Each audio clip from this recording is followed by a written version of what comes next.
Assalamualaikum warahmatullahi wabarakatuh. Segala puji bagi Allah Subhanahu wa taala, Tuhan yang Maha Esa, yang telah memberikan karunia nikmat kepada kita semua, terutama nikmat masih diberi kesehatan dan kesempatan kita untuk belajar, walaupun belajarnya melalui online, melalui video pembelajaran kali ini. Anak-anakku kelas 10 BDPM dan kelas 10 TKP 1 dan 2 yang sangat Bapak banggakan. Untuk video pembelajaran kali ini kita akan belajar tentang komponen ekosistem biotik, meneruskan dari materi pada video sebelumnya.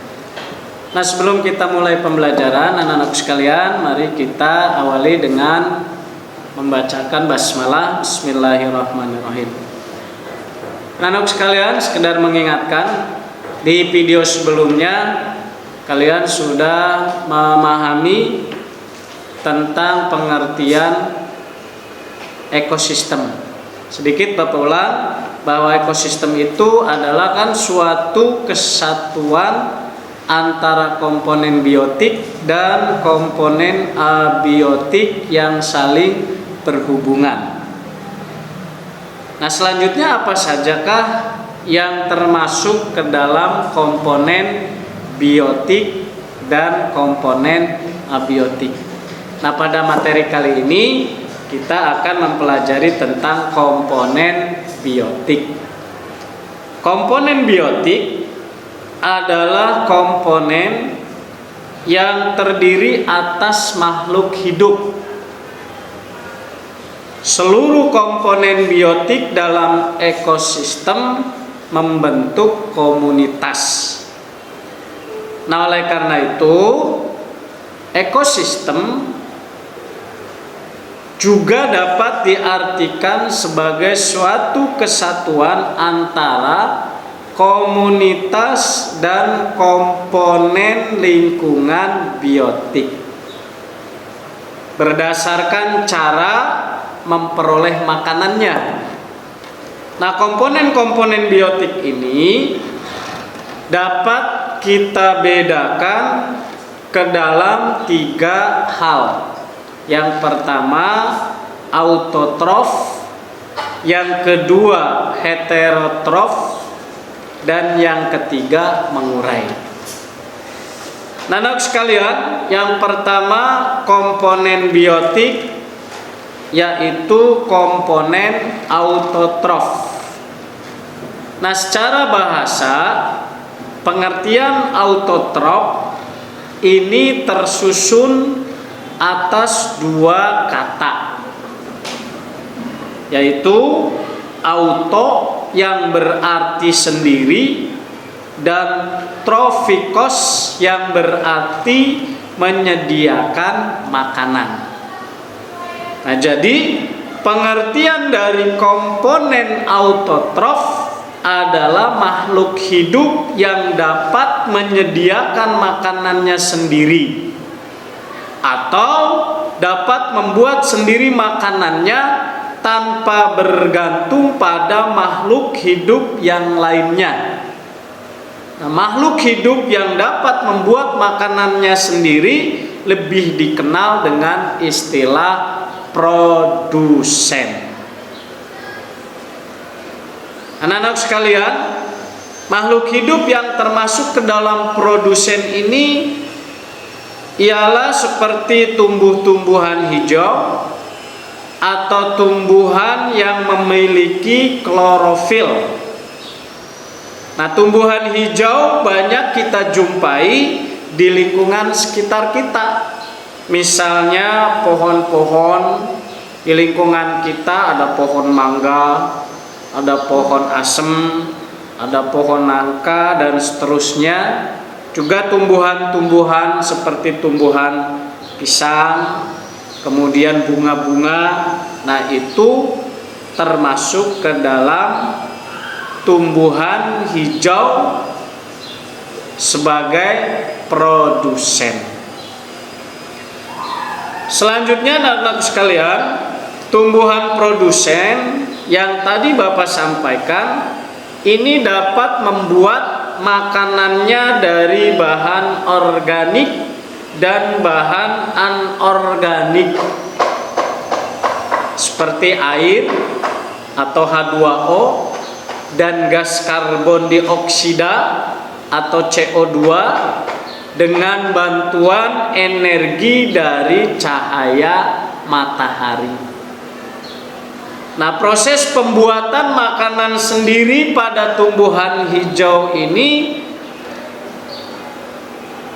dengan fotosintesis, yang persamaan reaksi dari fotosintesis ini terjadi.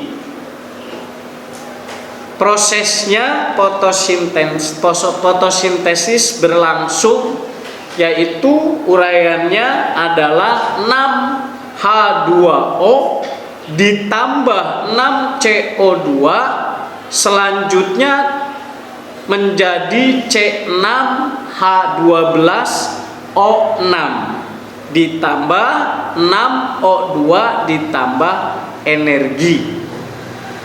Nah, itu proses fotosintesis. Nah, selain menghasilkan makanan yaitu C6H12O6, proses fotosintesis juga dapat menghasilkan gas oksigen atau O2.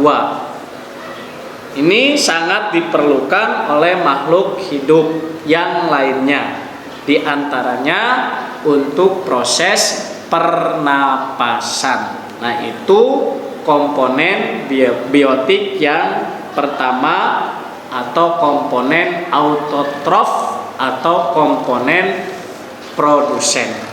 Yang kedua, komponen biotik heterotrof.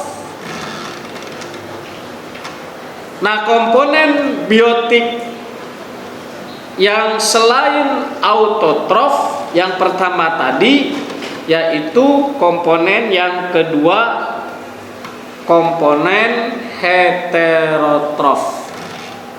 Nah, pengertiannya, komponen heterotrof ini secara bahasa berasal dari kata heteros yang berarti berbeda, dan trofikos yang berarti makanan.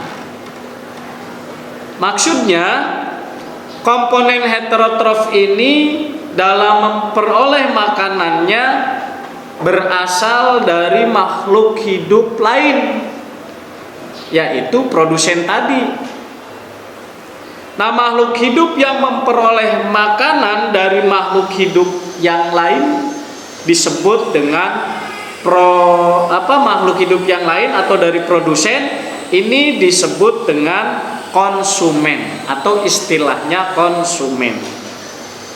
Nah, makhluk hidup yang termasuk konsumen ini diantaranya adalah manusia, hewan, jamur, dan mikroba. Yang ketiga, anak-anak sekalian, dari komponen biotik ini adalah komponen pengurai.